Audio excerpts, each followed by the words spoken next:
اب بڑے مزے کی ایک ایونٹ ڈسکس ہونے لگا. کلما دخل علیہا زکریا المحراب، جب کبھی بھی زکریا علیہ السلام محراب میں داخل ہوتے، یعنی وہ ایک محراب نما حجرہ بنا تھا جہاں حضرت مریم عبادت کرتی تھی، تو ان کے ٹیچر کے طور پر یہ خالو بھی لگتے تھے اور ایج ڈیفرنس بھی بہت زیادہ تھا اور پیغمبر بھی. جب کبھی وہ داخل ہوتے محراب میں، وجد عندہا رزقا، تو وہاں پہ وہ رزق پاتے. اللہ اکبر. وہ رزق ایک غیر معمولی رزق، یہ نہیں ہے کہ کوئی آ کے نذرانہ چڑھا کے چلا جاتا تھا، ورنہ تو حضرت زکریا کو پتا ہوتا کہ یار یہ تو فلاں دے گیا ہے. بے موسمی پھل بھی ہوتے، موسم والے بھی، بڑے زبردست قسم کا فروٹ جو لگتا نہیں تھا کہ وہ قریب سے آ سکتا ہے. تو حضرت زکریا علیہ السلام نے ان سے پوچھا، قال یا مریم انا لکی ھذا، اے مریم یہ کہاں سے تیرے لیے یہ اتنا فروٹ آ جاتا ہے، ایسا رزق آ جاتا ہے. آپ ذرا پیری مریدی کے رشتے میں ذرا دیکھیں اس کو. پیر ہیں حضرت زکریا، اور دنیا کے بنائے ہوئے پیر نہیں، اللہ کے بنائے ہوئے پیغمبر، اور شاگرد بھی کوئی عام نہیں ہے، سیدہ مریم ہے. اور پیر اپنے مرید سے، مریدنی سے، یا اپنے سٹوڈنٹ سے پوچھ رہا ہے کہ یہ تیرے اوپر جو اتنا فضل و کرم ہے، خاص بے موسمی پھل ہیں، یہ کہاں سے آ گئے؟ آپ کے پاکستان کے مرید ہوتے تو کہتے حضور تو آڈی نگاہ مرشد ہے. ہاں، کیونکہ یہ تصوف کی لائن میں اللہ کا نام یوز ہوتا ہے، باقی فنا فی شیخ میں ہی ختم ہو جاتا ہے بندہ، فنا فی اللہ تک نہیں پہنچتا. قرآن میں تو فنا فی شیخ کا کوئی تعلق ہی نہیں قرآن کے ساتھ. قرآن میں رسول کی یا خلیفہ کی بیعت ہے، اور وہ بھی مشروط ہے اللہ کے ساتھ. رسول اللہ نے بھی بیعت لی نا حدیبیہ کے موقع پر، تو سورہ فتح میں آیا کہ اے نبی یہ جو تم سے بیعت تم لے رہے ہو نا جن کی، ان کے ہاتھوں پہ اللہ کا ہاتھ ہے. اور سورہ توبہ میں اللہ نے فرمایا کہ اللہ نے مومنین کی جانیں اور مال جنت کے بدلے میں خرید لی ہیں، ایسی بیعت پر خوشیاں مناؤ. بیعت کہتے ہیں بیچنے کو، بائے لفظ استعمال ہوتا ہے. انسان کسی انسان کے آگے اپنے آپ کو نہیں بیچ سکتا، صرف اللہ ہی ہے جس کے سامنے آپ بیچ سکتے ہیں. پیغمبر بھی آن دا بہاف آف گاڈ آپ سے بیعت لیتا ہے. یا تو کہتے ہیں نہیں پہلے فنا فی شیخ ہوتا ہے، پھر فنا فی رسول ہوتا ہے، پھر یہ ہوتا ہے، فلاں یہ ہوتا ہے، پھر کرتے کرتے کدھر تک لے جاتے ہیں، وہ فنا فی شیخ میں ہی مر جاتے ہیں. تو یہاں پہ شیخ پوچھ رہا ہے تو وہ مرید یہ نہیں کہہ رہا کہ حضور نگاہ مرشد ہے، حضور آپ کی ساری برکتیں ہیں، آپ کا ہی فیض ہے. نہیں، جواب جو ہے وہ بڑا عجیب ہے. ویسے قرآن و سنت کی جو ڈاکٹرن ہے اس میں بالکل یہی جواب دینا چاہیے، چاہے پیغمبر بھی سامنے موجود ہو نا، تو یہی کہنا چاہیے کہ یہ اللہ کا فضل ہے.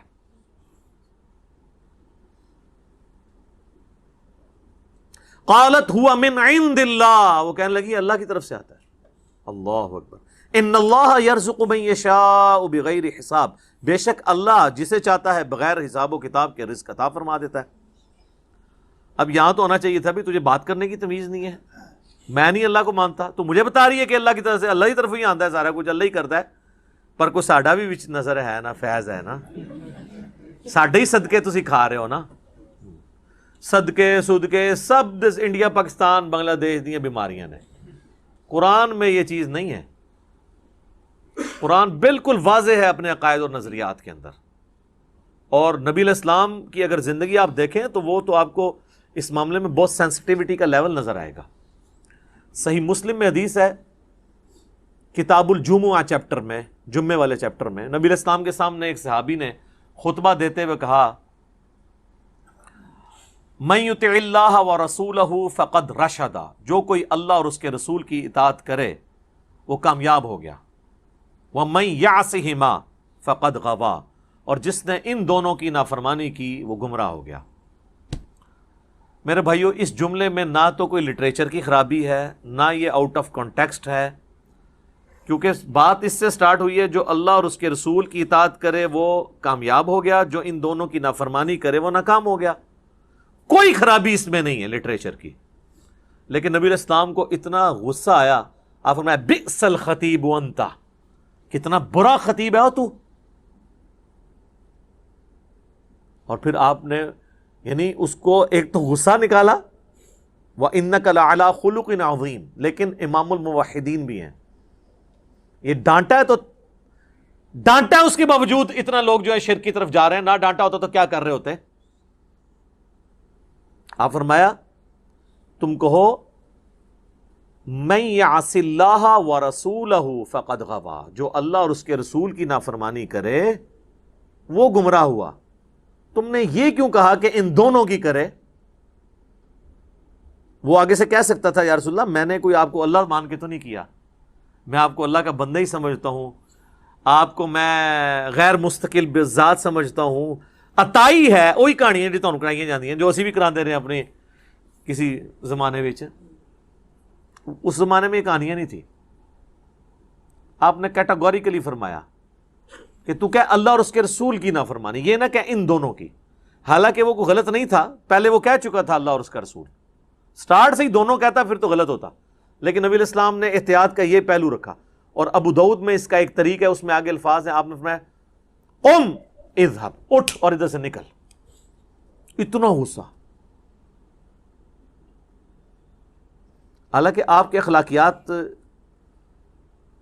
اس چیز کے متقاضی تھے کہ آپ اس طریقے سے ایٹیچیوڈ نہ کرتے، لیکن توحید کا مسئلہ سینسٹیو ہے. آپ ذرا سے بھی ڈھیلے پڑتے نا، امت نے کم چک کے رکھنا سی. ہوں اتنا چکے ہے. صحیح بخاری میں حدیث ہے، دیکھنا میری شان کو اس طرح بلند نہ کرنا جس طرح نصارہ نے عیسیٰ ابن مریم کو بڑھا کے ڈیونٹی میں کلیم کر دیا. پھر بھی قوم باز نہیں آتی. کیا زمین و آسمان کی کلابیں ملاتی ہے. میں مفتی منیب الرحمان صاحب کے پاس بیٹھا ہوا تھا، 22 مارچ 2007 کی بات ہے، آلموسٹ 13 سال پہلے. تو مجھ سے فرمانے لگے کہ میں تو نعت خانوں کی مجلس میں جانا اب چھوڑ گیا ہوں، یہ شرکیاں نعتیں پڑھتے ہیں. میں حیران ہو گیا، جی مفتی منیب صاحب کہہ رہے ہیں شرکیاں پڑھتے ہیں. وہ کیڑا اتنا وڈا شرک ہے، ایڈا موٹا گاڑا شرک جڑا مفتی صاحب کو نظر آ رہا ہے. تو کہتے ہیں یہ دیکھو نا، یہ پڑھتے ہیں خدا کا پکڑا چھڑائے محمد، محمد کا پکڑا چھڑا کوئی نہیں سکتا. تو ان کو شرم نہیں آتی ہے؟ یہ شان الوہیت اور شان رسالت کا مقابلہ کرواتے ہیں. الفاظ دیکھیں. یہ کیا رسول اللہ یہ بات سن سکتے ہیں کہ خدا کا پکڑا چھڑائے محمد، محمد کا پکڑا چھڑا کوئی نہیں سکتا؟ سر پکڑتا بھی خدا ہے، چھڑاتا بھی خدا ہے. ذریعہ کسی کو بناتا ہے اور اس کو بھی اذن دیتا ہے اپنی اجازت سے. اسی لیے قرآن میں بار بار ہے شفاعت بھی اللہ کی ہے. من ذا الذی یشفع عندہ الا باذنہ، دھونس نہیں ہے، بالاذن ہے.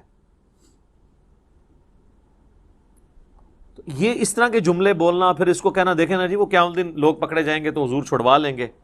سر وہ یہ آپ نبی علیہ السلام کے سامنے ذرا بات کر کے دیکھیں، نبی علیہ السلام کیا دھونس سے چھڑوائیں گے؟ اس طرح کے جملے بولنا. یہاں دیکھ لیں نبی علیہ السلام نے اس کو یہ بھی نہیں کہنے دیا کہ جس نے ان دونوں کی نافرمانی کی. اس کو کہتے ہیں مزاج رسول صلی اللہ علیہ وسلم. اس سے بھی اگلا ورژن لے لیں. مسند امام احمد میں حدیث ہے، نبی علیہ السلام سے ایک صحابی نے عرض کی یا رسول اللہ ما شاء اللہ و شئت، اے اللہ کے رسول جو اللہ چاہے اور جو آپ چاہیں. ہمارے تو جناب بسوں کے پیچھے لکھا ہوتا ہے اللہ نبی وارث. تو نبی علیہ السلام فرمایا اجعلتنی للہ ندا، کیا تو نے مجھے اللہ کے مقابلے پہ ند بنا دیا، کھڑا کر دیا؟ قل بل ما شاء اللہ وحدہ، بلکہ کہہ جو اکیلا اللہ چاہے. وہ آگے کہہ سکتا تھا یا رسول اللہ میں آپ کو اللہ تو نہیں مانتا، اور ظاہر ہے کوئی صحابی تو حضور کو اللہ نہیں مانتا ہوگا. یا رسول اللہ میں نے یہ کہا ہے کہ اللہ کی مرضی سے ہی آپ بھی چاہ کے وہ جڑی ایڈی لمبی ایکویشن بنا دینا نا. اس زمانے چ کہانیاں نہیں سن پائی، بالکل 24 کیرٹ سونا تھا. اچھا کتابوں میں آج بھی ہے. میں ایک بریلوی عالم کے پاس بیٹھا ہوا ہے، ہمارے جیلم کی 3 مسجدوں میں وہ جمعہ پڑھاتے ہیں، یعنی 3 جگہ تقریر کرتے ہیں، ایک جگہ جماعت کراتے ہیں. اتنا ان کو شوق ہے دین کی خدمت کرنے کا، لیکن تنخواہ بھی لیتے ہیں تینوں جگہ سے. تو ان کے سامنے بیٹھا تو میں نے ان کو یہ حدیث بیان کرنی شروع کی نا. ابھی میں صرف ادھر پہنچا نا اجعلتنی للہ ندا، کہتے ہیں جی اور مرزا صاحب آپ نے کیا سمجھا اس کو؟ میں نے کہا جی آپ سمجھائیں. وہ کہتے ہیں اصل میں حضور پوچھ رہے تھے دیکھو مجھے تم نے اللہ تو نہیں بنا لیا نا کہیں, یعنی اگر اللہ نہیں بنایا پھر یہ کہہ سکتے ہو ماشاء اللہ ہوا شئتا, جو اللہ چاہے جو اس کا رسول چاہے. میں کہ سر اگے سنتے لو, اگے الفاظ نے قل بل ماشاء اللہ وحدہ, بلکہ کیا اکیلا جو اللہ چاہے. تو حدیث نے اپنی حفاظت کر دی. حضور یہ نہیں پوچھ رہے تھے کہ بھئی اگر اللہ بن کے کر رہے ہو تو نہ کہا کرو, اگر مجھے مخلوق سمجھ کے کہہ رہے ہو تو پھر کہہ دیا کرو کہ جو اللہ کی مرضی اور جو اس کے رسول کی مرضی. لیکن ایک ایکسیپشن ہے یہاں پہ, جب دین کا مسئلہ کوئی آئے گا نا تو ہم یہی کہیں گے اللہ اور اس کا رسول بہتر جانتے ہیں, کیونکہ دین کون سکھاتا ہے؟ پیغمبر. لیکن جو تکوینی امور ہیں, جو تقدیر سے تعلق رکھتے ہیں, وہ اللہ کے ساتھ خاص ہے. صحابہ کرام جس معاملے میں دین کے کوئی بات نہیں سمجھ آتی تھی کہتے تھے اللہ اور اس کا رسول بہتر جانتے ہیں. واللہ ورسولہ اعلم, کیونکہ دین تو رسول اللہ نے سکھانا ہے نا. بخاری و مسلم دونوں میں حدیث ہے, اللہ تعالیٰ جس کے ساتھ بھلائی کا ارادہ فرماتا ہے اسے دین کی فقہ عطا فرما دیتا ہے, سمجھ بوجھ, اور دیتا اللہ ہے, میں تو صرف تقسیم کرتا ہوں. نبی علیہ السلام نے کہا یہ جو دین بھی میں سکھا رہا ہوں نا, یہ میں اپنی کوئی بات نہیں سکھا رہا, اللہ مجھے دیتا ہے. وما ينطق عن الهوى ان ہوا الا وحی یوحى. اسی کو پکڑ کے پھر وہ اعلیٰ حضرت نے شعر کہہ دیا نا, رب ہے معطی یہ ہیں قاسم, رزق اس کا ہے کھلاتے یہ ہیں. وہ کہتے ہیں یہ رزق بھی رسول اللہ ہی تقسیم کر رہے ہیں, حالانکہ اس میں علم دین کی بات ہوئی تھی. آدھی بات پکڑ لی, اور وہ آپ دیکھیں حدیث بھی آدھی لکھی ہوتی ہے, واللہ معطی وانا قاسم, پیچھے بھی کچھ الفاظ نے, اور اس میں امام بخاری نے باب باندھا ہے کہ اللہ تعالیٰ جس کے ساتھ بھلائی کا ارادہ فرماتا ہے اسے دین کی سمجھ بوجھ عطا فرما دیتا ہے. یہ دین کے معاملے میں ہے, باقی معاملات میں آپ یہ نہیں کہہ سکتے جو اللہ چاہے اور جو اس کا رسول چاہے, نہیں, جو اللہ چاہے. اسی لیے دیکھیں ہماری ٹریڈیشن میں بھی اللہ کا شکر ہے یہی چیزیں ہیں. ہم کسی چیز کو بھی نظر سے بچانے کے لیے کیا کہتے ہیں؟ ماشاء اللہ.